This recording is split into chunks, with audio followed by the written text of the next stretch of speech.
Right now on Tech Radio, crypto collapse and AI wars. Hi, I'm Artemis. I am a computer-generated AI voice, and you're listening to Tech Radio.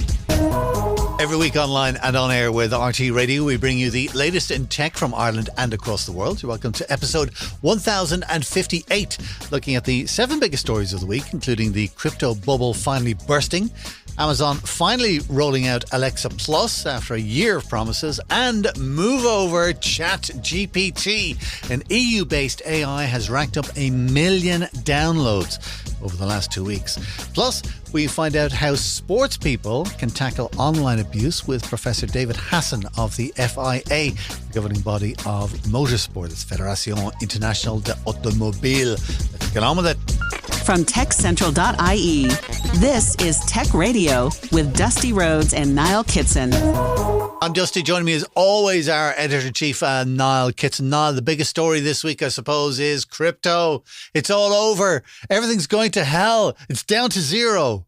Tell us all. Well, I mean, this was going to happen. I mean, from the moment Trump at the Bitcoin conference last July said, we're going to make America the Bitcoin capital of the world. And the guys, I mean, the crypto bros, they lapped it up. This is what they wanted to hear. They were like, this is it. We're going to the moon, as they like to say in crypto land. And, well, it was looking good for a while. I mean, crypto was gaining a little bit of solidity, a little bit of kudos from the financial world at large as they were introduced into ETFs. We also had a bump when Trump was elected on the back of this promise. We also had another bump when he was being inaugurated. So it was very much everything is on track here. And of course, Trump released his own meme coin, and Melania released her own meme coin. His and hers. His and hers. Both are practically worthless at the moment. and such as quick a drop off as you are ever likely to see. I mean, they held their value for one day and then just collapsed. I think a Trump coin was going for $73 at its height. Yeah. I think it's down to like $10 now.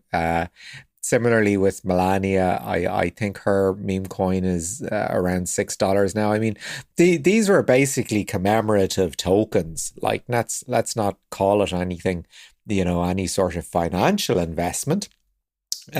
Although I did come across a post on LinkedIn and Reddit in one of the crypto forums. A man had invested his inheritance of $700,000 in Trump coin. Oh no. His inheritance. Oh my God. Now that is either a man who really wants to annoy his dead father, or he's just not got it up there. It could be a bit of both, really. But I mean, he was distraught. I mean, he clearly thought investing in Trump coin was a good idea. Of course, well, if he's distraught, then all right, let's go for the thick. That didn't happen. So, I mean, you are a Bitcoin enthusiast. You always said when it reaches a certain level, I'm going to buy in. And when it reaches another level, I'm going to cash out and I'm going to make good money. Yeah. And an awful lot of people approach crypto that way. They're purely speculative. They're imagining that, okay, I will invest at this. I will double my investment because this coin is going to the moon. Yeah, I know. This coin is going to get super popular. And that hasn't happened. And in the last week, it really hasn't happened. No. I had my head in my hands because a friend of mine was kind of going, I'm a bit short because I've just put a load of savings into crypto. And oh no. They're not savings anymore. That's an expense. Well, listen, come here. Don't start, being Mr. Doom and Gloom and that's it. The world is over. Everybody's going to die because firstly, it's only money. All right. And secondly, what goes down must go up again. Uh-huh. Okay. Here's the thing. We're talking about two specific things this month, okay? This week. Yep. Like we had, Trump going, yep, Bitcoin, but nothing happened. He didn't do anything. Nothing has happened so far. As a result, the interest in Bitcoin has gone down because things just haven't moved.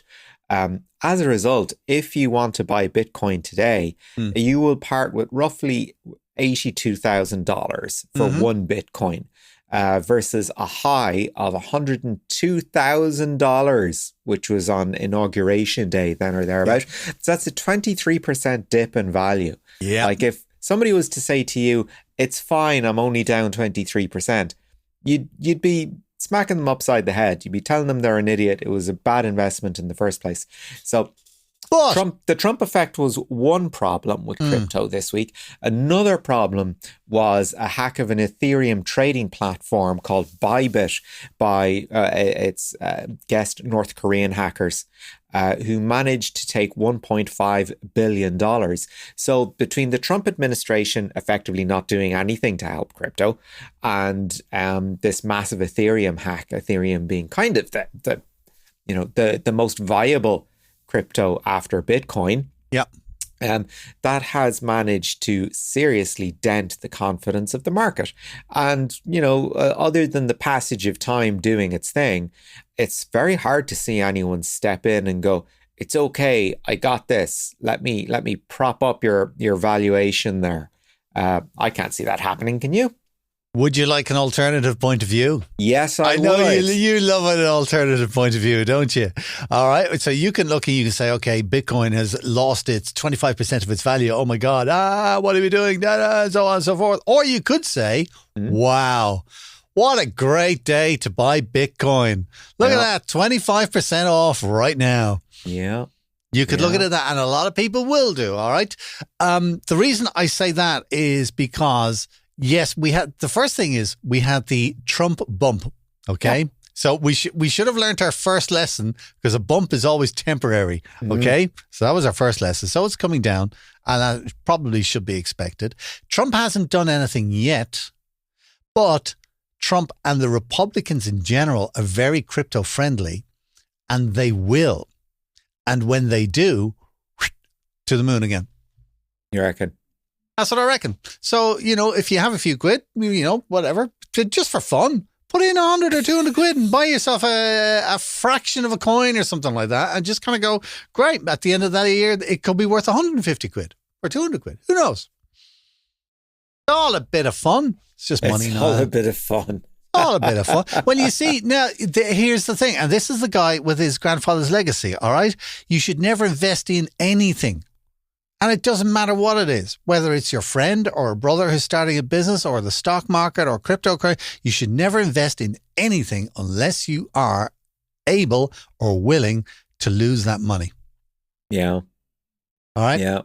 So that's it. It's people who kind of go, oh God, there's my last tenner. I'm going to put that in. Anyways, let's get on with other news this week. The big one that I've been waiting for, this has been in my diary, I swear to God, for like 3 months, okay? Amazon, they're going to do something with Alexa. It's going to be amazing. It's going to be on February the 26th. Whoa, bring it on. And then yesterday, we had the big announcement from Amazon with Alexa. Basically, what they're doing is they are upgrading Alexa with AI, and they're calling it Alexa Plus. And it's going to be free for Prime users, which is good. And for people who aren't in the whole Prime service, it's going to cost you $20 a month. Or probably €20 a month as well here in Ireland. So you might as well. I think that's probably the price of joining Prime anyway. So there you go. It can do all kinds of cool things. Yippity-doo-dah. Go on. Man. Now, listen, I have a big knife here and I'm dipping it into a bucket of sarcasm and I'm laying it on thick. Oh, very good. It can alert you to when event tickets go on sale. Oh, Taylor Swift is coming to Ireland and it's going to go and buy my tickets for me automatically. It's going to make reservations at restaurants for you automatically. It can offer you recipes, etc., and all that kind of stuff. These are the advantages that they're telling us it's going to do. And I suppose a good thing is they're saying that Alexa Plus will work on most Alexa speakers that are available right now. That is something good. It'll start rolling out from next month. Okay, so that was the announcement. Okay, after waiting 3 months for this, I am like a deflated balloon. Oh my God, I cannot even begin to tell you the disappointment. Why? What went wrong with it for you? Alexa drives me nuts because it doesn't do the most basic things. Do you know what I mean? It can't answer. If Alexa is not connected to the internet, it cannot even tell you the time. Okay? If Alexa is not connected to the internet, I don't think... I had a thing where we had a problem with the Wi-Fi. I couldn't turn the lights on in the house because we were used to going, Alexa, turn on the lights in the living room or whatever. It wasn't connected to the internet. Couldn't do it. That's not a smart speaker. Do you know what I mean? And now this kind of like tell me when event tickets are going on sale to make reservations at a restaurant. These are kind of almost the things that I would have expected Alexa to be doing at this stage by now anyway.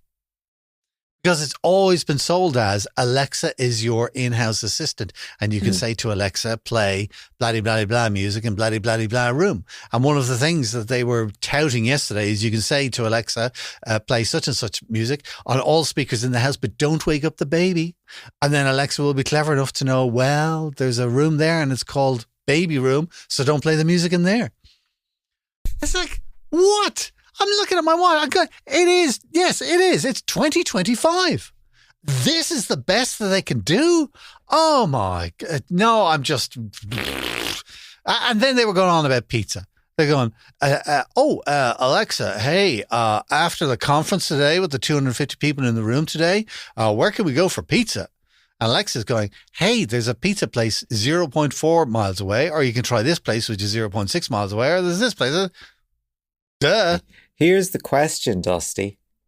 Was it a live demo?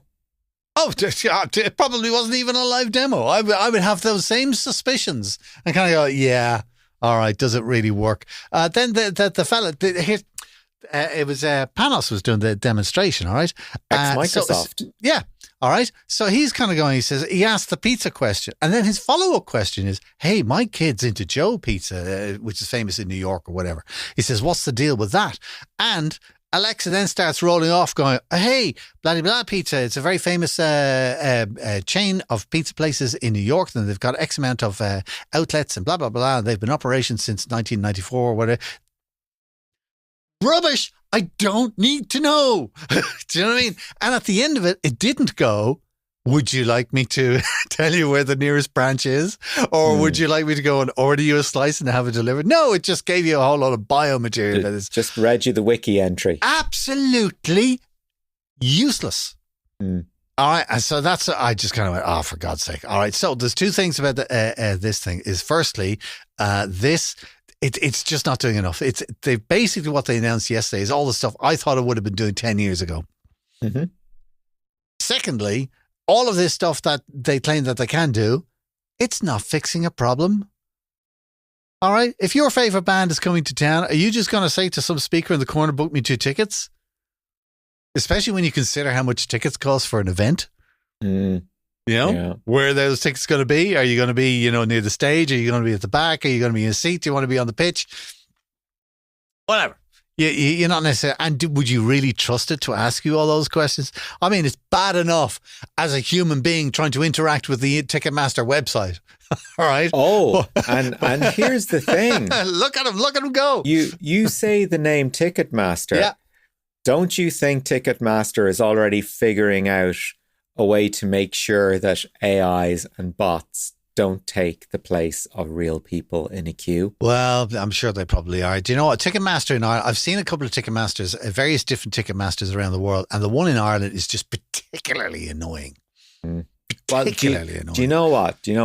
I have been trying to buy tickets to My Bloody Valentine for months. Yeah. Right? And every time I log into the Ticketmaster app, occasionally now at this stage, I always go, okay, right? Have they released the last tranche of tickets now? And you go on to the gig and it says, oh, it's almost sold out. I say, oh wow, they released more tickets, because every time I go on there, it's almost sold. No, it is sold out. Just say it's sold out. Stop it. Listen, let's not start on Ticketmaster because that will just annoy the hell out of you. Let's talk about something not annoying, like Elon Musk. Yeah, sure. Elon Musk corner. What is our favorite court jester doing for us today? Go on, what is he up to? Okay, well, I mean, he's having a tough time of it. He's having a bit of a tough time. I watched a White House briefing. It was the first White House cabinet meeting, and Musk was sort of holding court at the top of the table, and at the far end of the table, looking none too pleased about the whole thing, was Trump. And Musk was doing the whole, we're never going to bat 1,000. For example, just this week, we accidentally in USAID closed down the Ebola prevention program. So we discovered we'd done that, and then we undid it. I mean, Musk, thus far, his greatest input has been saying he's created savings where no such savings exist, and fired a bunch of people responsible for looking after the nuclear arsenal, and then had to hire them back. I mean, this is the Department of Government Efficiency, which just seems to be another layer of bureaucracy not doing things very well. Yeah. But anyway, this is what happened during the week. So one wonders, all this faffing around with politics, particularly on the right, given that Tesla's market would, generally lean left, environmentally conscious, concerned about climate change, left-leaning folks. What do they make of all this stuff? And as we discovered in Europe anyway, we're not too impressed.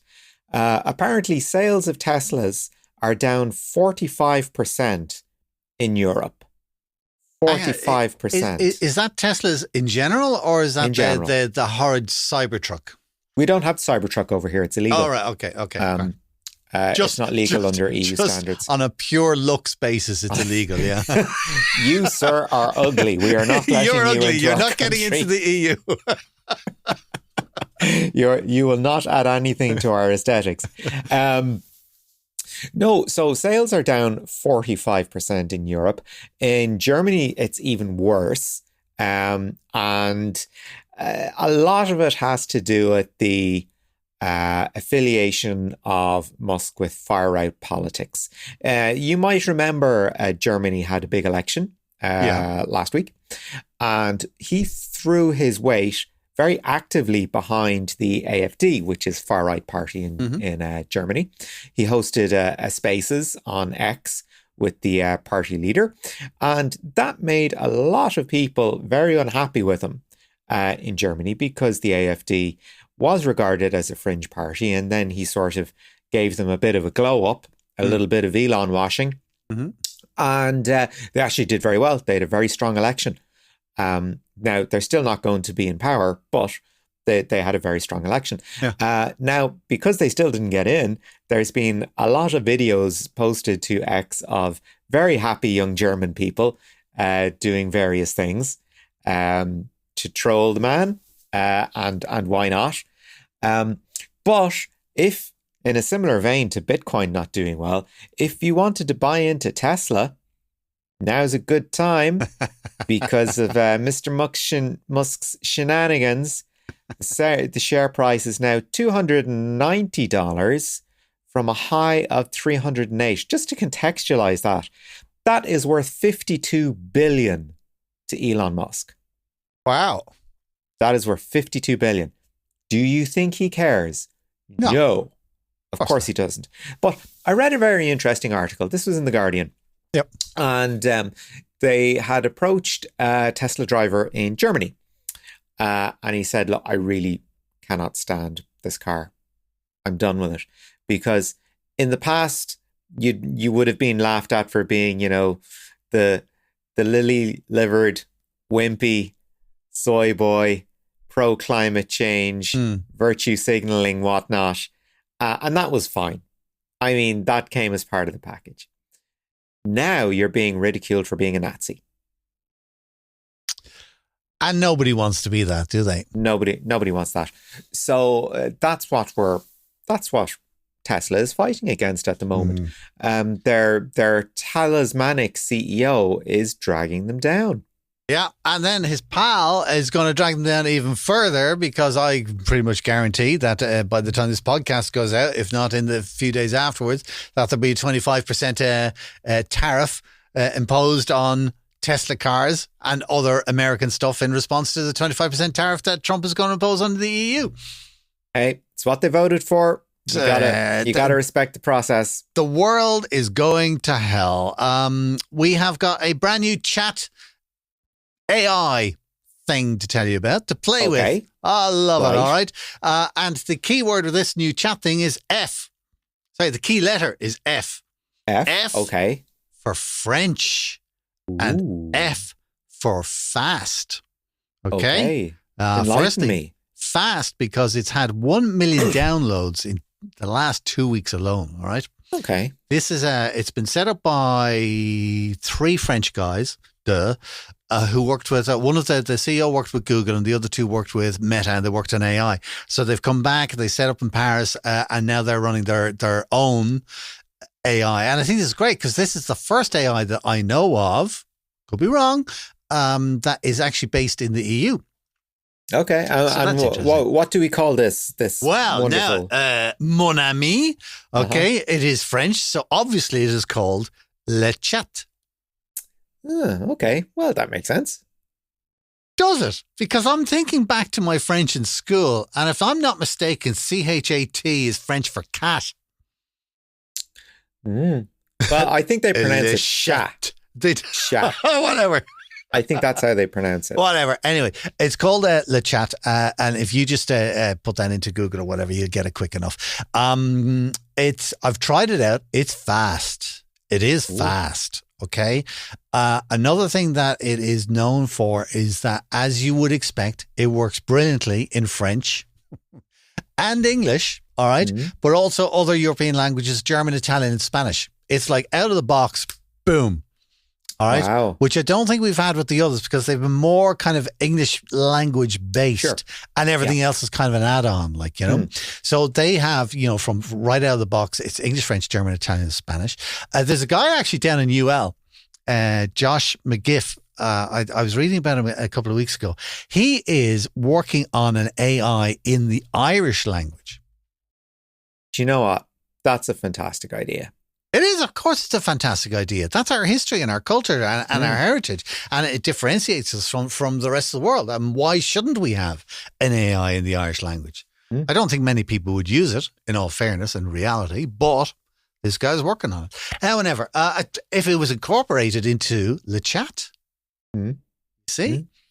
Anyways, what else does it do? Well, it does document scanning, OCR, summarization, real-time information sourcing on the internet, which is good. It's very good at image generation. So for some reason, all of these AIs that do image generation always seem to churn out Enid Blyton covers. Why? I don't know. They all just look like the covers of an Enid Blyton book to me. That's just it. Also, the 3 French lads have partnered with Microsoft and NVIDIA, so I think this one has legs. If you want to try it out, just do Le Chat. You see, Le Chat online to try that out. 1 or 2 other stories before we wrap up and get into our interview this week. What's hot on Spotify this week? Oh, crikey. There's 1,000 UK artists. I'd say 950 of them I've never heard of. But Kate Bush, Annie Lennox, Damon Albarn, and a couple of other big names are in there. They are protesting against the whole thing about AI learning from copyrighted works. And they are thinking of making a change to UK copyright law, which would allow a company to set its AI out to learn from copyrighted works. Right. And I'm sure the thinking is that they are not actually using the copyrighted works to create another product, or they're not using it. Do you know what I mean? It's like, here's the way that I look at it, okay? If I wanted to be a musician and learn to play the guitar, I would look up well-known songs, and there would be some kind of a book or a video or whatever that would teach me how to play it on the guitar. And then I would listen to guitar players to hear how they're playing it. And then I would listen very carefully to albums to hear how they're playing it. And my guitar playing would improve all along. Okay. Same with an AI who is listening to the 1,000 greatest albums of all time. It's only listening to it and getting all of that knowledge into itself, and then it will create its own thing. But the artists, needless to say, are not happy with it, and they're very afraid of it. And I don't blame them, because goodness knows what it could chuck out if it was at the same level as Dua Lipa or Oasis or whoever. So to protest this, they have done an album on Spotify, which I think is hilarious, because Spotify, I thought, had banned these things. The album is called, what was it? 1,000 UK artists. That's the artist. And the name, I'm going from memory now. The name of the album is This What We Want? Right. Okay. That's it. Okay. And then the track list. Okay. I think there's 12 tracks in it, right? Each one of them has got a different time. It's like 4 minutes, and there's another 3:33. There's another 4:09, and they're all silent. Pure silent. Nothing on them at all. And they named each track in a specific way. So the first track is called The second track is called British. Third track is called Government. And on it goes to say the British government must not legalise music theft to the benefit of AI companies. They will make some money out of this with streaming on Spotify. At the moment, it's had 10,000 listens. Have you any idea? Would you say it's somebody who's just left it on and work going, it'll come Possibly. Any second. Do you know what? That's somebody who's left on at work going, damn thing isn't working. Yeah. I better turn up my speakers. There you go. Anyway, it's had 10,000 listens so far. It would probably garner a third of 1 cent per listen. So that would make them about €30. Yay. Yeah. Between 1,000. Yeah, it sounds about right. And then last story for you this week, work apps are going to hell. Microsoft is testing an ad version of Office. So if you want to run Office on your actual computer, they will have ads, banner ads, video ads displaying on the screen all the time. The really worrying thing is that you can only save your documents to OneDrive. Now, what would be the reason they would save it to OneDrive? Because they want you to buy extra cloud storage. That could be one of them, or they're looking at your docs and getting all your information in order to drive the advertising. All right, which is something that they all go, oh, we would never do that. We would never do that. Also, Zoom, as you know, probably a service that I absolutely detest with a vengeance. Their revenue forecasts are down. Duh. They say it's because back to work. They say it's because Microsoft got their Teams product and Google have got Google Meet and all that kind of stuff. I say it's just because Zoom is just pants. Oh, shots fired. I don't like it, and I never liked it. And it's just they've made it overly complicated. I don't use it that often, so maybe but it's like, what's your username? What's your password? Do you know what I mean? What if every program you opened up on your computer in the course of a day wanted a username and password just to open the program? It would drive you nuts, would it not? Yeah, it would, yeah. So anyway, and last story is kind of slightly amusing. If on an iPhone you are using predictive text and you type in the word racist, right, it will briefly show you the word Trump. That's not a flaw, that's a feature. How right. They're kind of going, oh, it's an error, it's a bug. That's not a bug, sure. And it's not a feature. That's somebody in Apple who's just been probably let go recently and went, just before I go, change the code. So there you go. Grand. Anyway, listen, there we go. That's the news for this week. Niall, thanks for keeping us up to date. Share the knowledge and invite a friend to listen. Search Apple, Spotify, or YouTube for Tech Radio Ireland. DCU hosted an online abuse symposium as part of this week's International Research Week at the university. At the event, FIA, the governing body of motorsport, presented the results of its United Against Online Abuse campaign. Professor David Hassan, lead investigator for the campaign, spoke with Niall Kitson before that about what social media can do to and for athletes. David, we've grown up with the idea of the athlete as a competitor, as a teammate, as a team member, a representative of your community to a certain extent. Now we're in an age where sort of the athlete or the sports person is one part celebrity as well. And that brings with it a series of challenges when it comes to managing their well-being, doesn't it?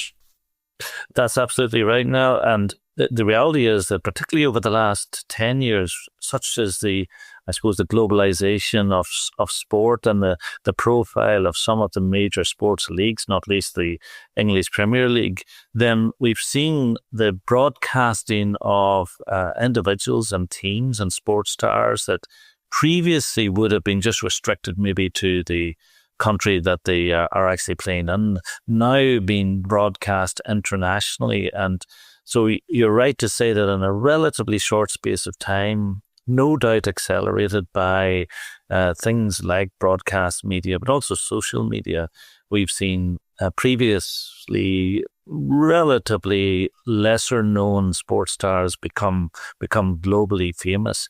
And of course, some are perfectly capable of negotiating that transition. And others perhaps struggle somewhat. So yes, it's been a rapid period of change for global sport. I suppose if we look into how we talk about sport, there's always been sort of the talk radio element. There's always been, the angry fan that rings in just to vent. Those channels are very different now, where people will go online to vent, but it's potentially a platform where somebody that is being vented about is also living and potentially would have much more exposure to than they traditionally would. So how are you finding athletes dealing with this sort of having the option to have an instant right of reply? Do you find that people are sort of holding back on just wanting to tell somebody where they can go just because they had a bad opinion of a performance? Yes, I mean, I suppose we have to accept first and foremost that social media is almost a requirement now, particularly for high-profile sports people. They use it for a range of purposes, not least commercial and profile raising. So this idea of sports stars somehow removing themselves from social media really isn't viable. So that does, as you quite rightly say, that brings them into the very often direct contact with people who may wish to be at least critical of them and maybe further in terms of being abusive towards them. And so some sports stars are effective at handling that interface, and others perhaps less so. And regrettably, some very high-profile sports stars in relatively recent times have fallen foul of some of the challenges associated with that. And, here we are in the middle of the Six Nations Rugby Championship, and Owen Farrell, only last season had to take a step back from representing England precisely on account of the abuse that he received online. And of course, people like Marcus Rashford and Jude Bellingham, amongst soccer stars, rather, again, regrettably, are on the cutting edge very often of that level of online abuse. So some are very effective. Some do struggle a little bit, but I must say some governing bodies are now becoming increasingly proactive in relation to the use of artificial intelligence, in particular, in trying to assist sports stars in addressing what is for many people an existential challenge for them. Yeah, that idea of managing your mental health, it seems to be a much more contemporary idea in certain ways. I mean, in the past, people just sort of got on with it, whether it was, detrimental to them or not. And I think it's a great testament to athletes and sports stars these days that they're much more open and happy to say, look, I'm out. This is it. This was affecting myself. This was affecting my performance. It was affecting my family. Do you find that as a coping mechanism, this is something very much to their credit? Absolutely, and some high-profile sports stars and athletes, as you quite rightly say, have been very open about some of the challenges, not only presented by online abuse, but also by being so well known and been sort of globally relevant, a celebrity in the way that you earlier described them. So again, if anything, it has brought to the fore a discussion in relation to mental health challenges for many athletes, and I think in some respects that's a positive. But it is worth saying in relation to the challenges that athletes do face, that governing bodies of sport are now particularly concerned with the impact that it is having on them. In actual fact, a recent survey that the United Against Online Abuse campaign launched indicated that more than 90% of the governing bodies that we surveyed were concerned that it may lead to the dropout or removal from playing or decisions simply made by an individual to discontinue their involvement in sport, precisely on behalf, as a result, rather, of the online abuse that they received. So you can see it's not simply the cut and thrust of online discourse or discussion that many of us would have grown up knowing about, that when it steps over a line, when it becomes abusive, when it becomes frankly illegal, it can have a direct impact upon athletes' decision as to whether or not they simply want to be part of the sport or not. And all governing bodies are going to be understandably concerned with that. And I should also say just briefly that it's not just athletes that the United Against Online Abuse campaign is concerned with. Again, recent work that we've done has focused particularly the spotlight upon officials and volunteers in all sports. I suppose are concerned with recruiting and retaining volunteers, but also the independence of their officials. And again, governing bodies said to us that they are concerned with the level of online abuse that those categories of people are receiving, as well as, I should say, finally, a report that we did on sports journalists. And again, a lot of journalists in that respect were quite open about the extent to which they themselves have become targeted by online abuse trolls, and that's a big concern for them too. Yeah, I think the issue of officials is absolutely fascinating, because I know the British tabloid press has a habit of singling people out sort of in ye olden days. And I know that officials like Wayne Barnes took a step back from the game, from rugby, because of the level of abuse that not only they were receiving personally, but also their families. Absolutely. And of course, that's precisely the reason why the United Against Online Abuse campaign was initiated under the patronage of the current FIA president, Mohammed bin Salman.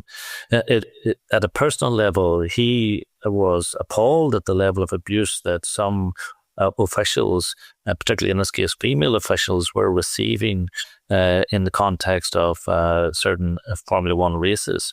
And as a result of observing that, he decided to take a proactive response to that.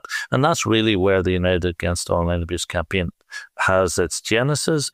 And what's really interesting is the extent to which other governing bodies have said that they too wish to join the broader thrust or broader campaign against this issue of online abuse in sport, for very good reason.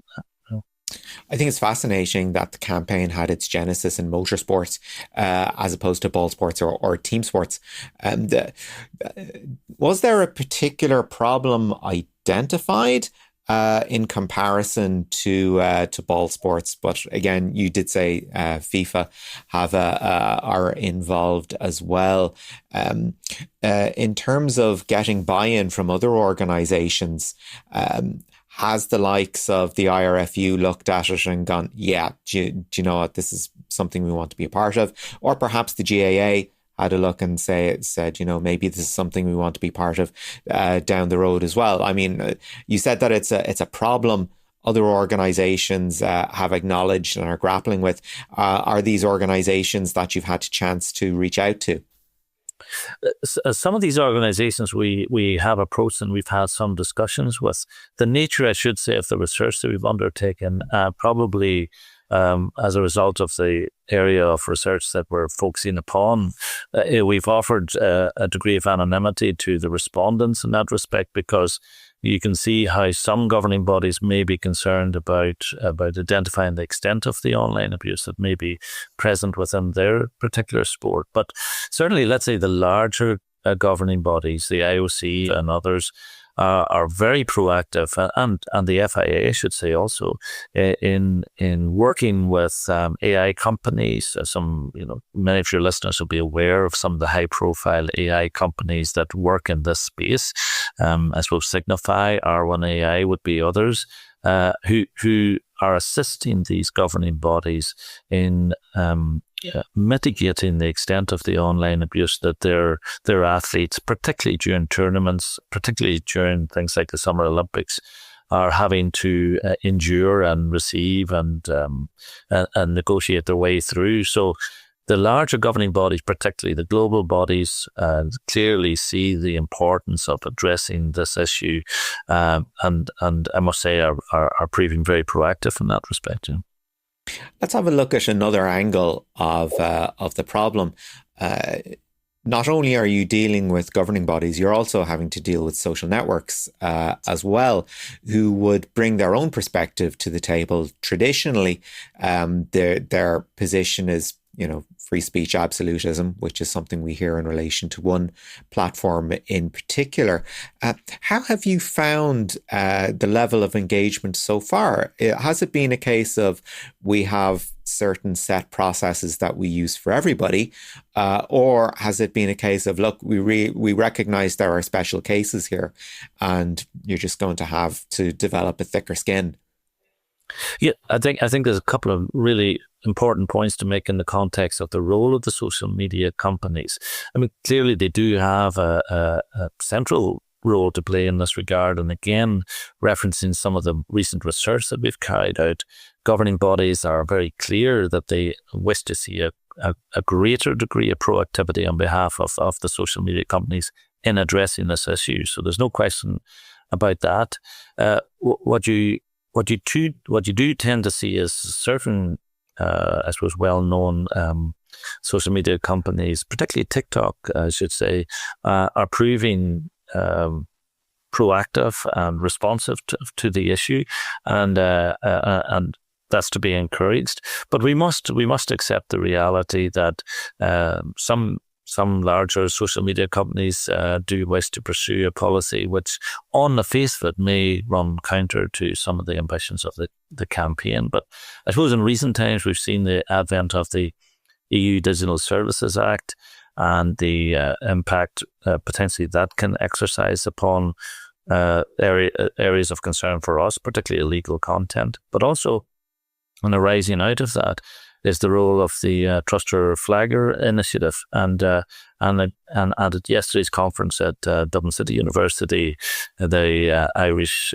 media regulator spoke in particular about the importance of the Truster Flagger initiative, which is essentially, as the name suggests, as an appointment made to a group of individuals who have responsibility for identifying, again, particularly illegal content, but also abusive content, and seeking to remove that. So I do think from a legal perspective, but also from I suppose a policy perspective, there are advantages for the social media companies to proactively engage with the campaign at large, but also the issue as it impacts upon athletes individually.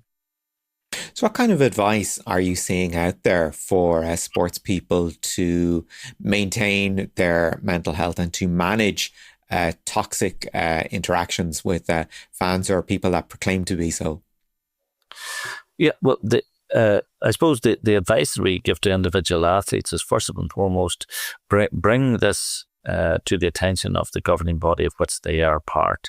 And as the Unite Against Online Abuse campaign grows and we have more signatures to our charter, then you can see how that builds a degree of momentum around the need for policy change in this regard. We recognise, of course, that sport is an emotive concept, and so it's not our wish, or nor are we advocating in favour of sort of censorship in this regard. But we recognise that it is a sort of social space. So we say to individual athletes and to teams, bring it to the attention of your governing body.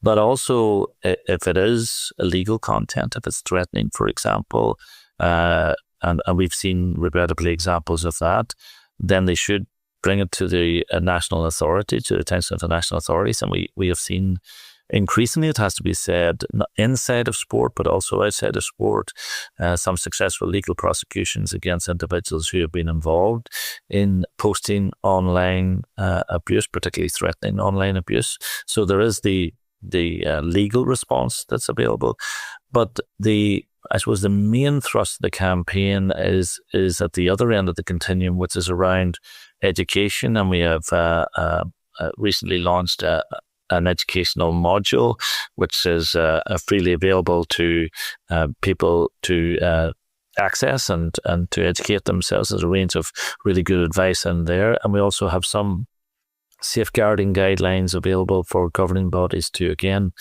implement if they wish to do so. So you can see it's a sort of multi-purpose in terms of it's an education initiative, it's an advocacy initiative, it's also a research-led initiative.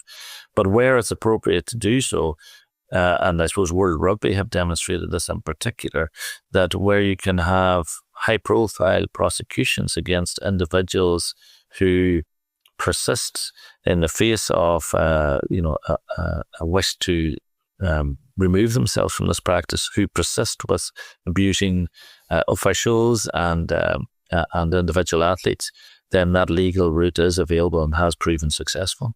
And that was Professor David Hassan, lead investigator for FIA, chatting with Niall Kitson. This is Tech Radio with Dusty Rhodes and Niall Kitson. That's it for our show this week. Do check out some of the other stories that we couldn't squeeze into the podcast, but they are online for you, including... Yeah, we've got Apple's big manufacturing plans for Houston, Research Ireland's Frontiers for the Future awardees, and Microsoft's quantum computing breakthrough. You'll find all of those stories online at techcentral.ie. We're back in again next Friday with a brand new show online and with RT Radio 1 Extra, of course. And do remember in the meantime to share our podcast with a friend. If they're into tech, just tell them to look up Tech Radio Ireland on Apple, Spotify or YouTube. Until next time, from myself, Dusty Rhodes, and Niall Kitson, thanks for listening. Have a great weekend. Remember, you can get the latest Irish tech news with hourly updates, daily newsletters, and more at our website, techcentral.ie.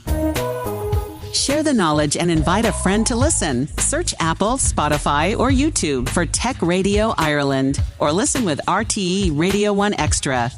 Tech Radio is produced by dustpod.io for techcentral.ie. From me, Artemis, live long and prosper.